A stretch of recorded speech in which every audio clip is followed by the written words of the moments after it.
कोठे सांग रे दादा, माझा प्रभू कोठे सांग. ऑनलाईन गॉस्पल मिनिस्ट्रीच्या सर्व श्रोत्यांना प्रभू येशू ख्रिस्ताच्या सर्वश्रेष्ठ नामात प्रेमपूर्वक अभिवादन. पवित्र शास्त्र बायबलमध्ये मार्कटूत शुभवर्तमानाच्या 16व्या अध्यायातील 15व्या वचनामध्ये असे लिहिले आहे, मग त्याने त्यांना सांगितले की सर्व जगात जाऊन संपूर्ण सृष्टीला सुवार्तेची घोषणा करा.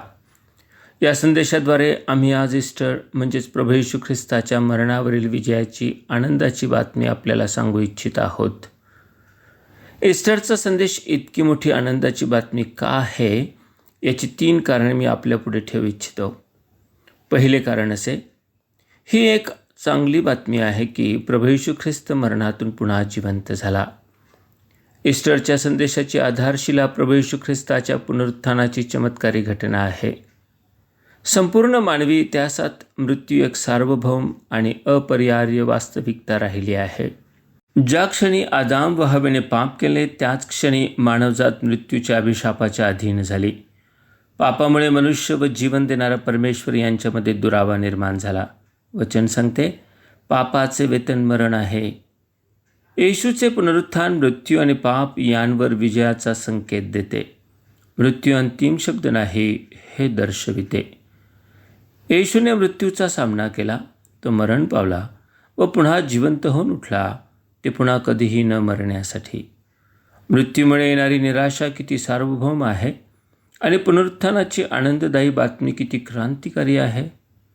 ही बातमी आम्हाला आश्वस्त करते की असे कोणीतरी आहे ज्याने मृत्यूला हरविले आहे. दुसरे कारण, ही अधिक चांगली बातमी आहे की प्रभू येशू ख्रिस्त आपल्यासाठी मरणातून पुन्हा उठला. खरे तर प्रभू येशूचे पुनरुत्थान एक असामान्य घटना आहे. त्याच्या पुनरुत्थानाचा एक विशिष्ट हेतू होता व तो म्हणजे ख्रिस्त आपल्यासाठी मरणातून उठला. याची जेव्हा आपल्याला जाणीव होते तेव्हा ईस्टरची ही बातमी आमच्याकरिता अधिकच वैयक्तिक होते. रोमकरांस लिहिलेल्या पत्रात म्हटले आहे, तो प्रभू येशू तुमच्या आमच्या अपराधांमुळे मराव्यास धरून देण्यात आला व आपण नीतिमान ठरावे म्हणून तो उठला आहे. प्रभू येशू ख्रिस्ताच्या वधस्तंभावरील मरणाने पापाचा दंड भरला गेला, परंतु पुनरुत्थान या गोष्टीची खात्री करून देतो की त्याने केलेले अर्पण परमेश्वराने स्वीकारले आहे. नीतिमत्व किंवा पापमुक्ती एक मौल्यवान भेट आहे.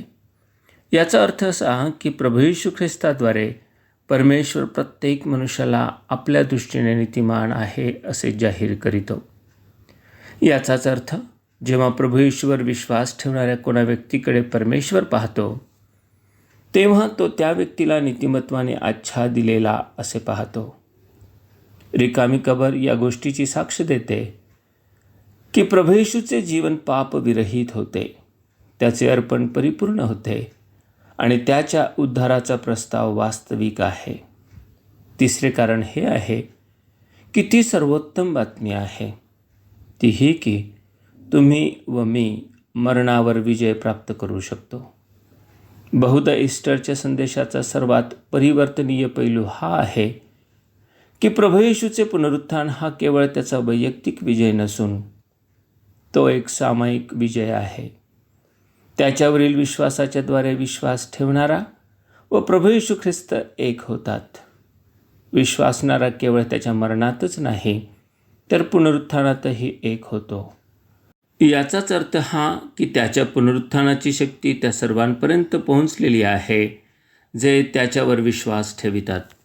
रोमकरांस पत्राच्या 6व्या अध्यायातील 5व्या वचनामध्ये म्हटले आहे, कारण जर आपण त्याच्या मरणाच्या प्रतिरूपाने त्याच्याशी संयुक्त झालो आहो तर त्याच्या उठण्याच्याही प्रतिरूपाने त्याच्याशी संयुक्त होऊ. प्रभू येशू ख्रिस्तातील ही एकता पश्चाताप आणि विश्वासाने सुरू होते. पापापासून दूर होऊन येशू ख्रिस्ताला वैयक्तिक तारणारा आणि जीवनाचा प्रभू म्हणून स्वीकार करून विश्वास ठेवणारा त्याच्या मृत्यूत पुरले जाण्यात आणि पुनरुत्थित होण्यात सहभागी होतो. हे नवे जीवन केवळ आध्यात्मिक नाही तर ते भविष्यातील शारीरिक पुनरुत्थानाचेही वचन आहे. ज्याप्रमाणे प्रभू येशू ख्रिस्त गौरवी शरीरात कबरेतून पुन्हा उठला, अगदी त्याचप्रमाणे विश्वासणारा एक दिवस गौरवी शरीरात उठविले जाण्याचा अनुभव घेईल. ईस्टरची सर्वात चांगली बातमी ही आहे की मरणावर हा विजय त्या प्रत्येक व्यक्तीसाठी उपलब्ध आहे जो प्रभू येशू ख्रिस्तावर विश्वास ठेवितो. ईस्टरचा संदेश आशा, मुक्ती आणि विजय यांचा सारांश ज्याला समजलेला आहे तो ही घोषणा करीतो की प्रभू येशू ख्रिस्त मरणातून पुन्हा उठला आहे. तो हे वचन देतो की प्रत्येक पापी मनुष्य जो प्रभू येशूवर विश्वास ठेवितो तो देखील त्याच्या माध्यमातून मरणावर विजय प्राप्त करील. आपण प्रभू येशू ख्रिस्ताच्या पुनरुत्थानाच्या सामर्थ्यावर विश्वास ठेविला आहे काय? आपण पापमुक्ती आणि नीतिमत्व प्राप्त करण्यासाठी त्याला आपला तारणारा आणि प्रभू म्हणून स्वीकारले आहे काय? असे केल्यास तुम्ही देखील पुनरुत्थानाचा आनंद अनुभवू शकता. परमेश्वर आपले सहाय्य करो. धन्यवाद.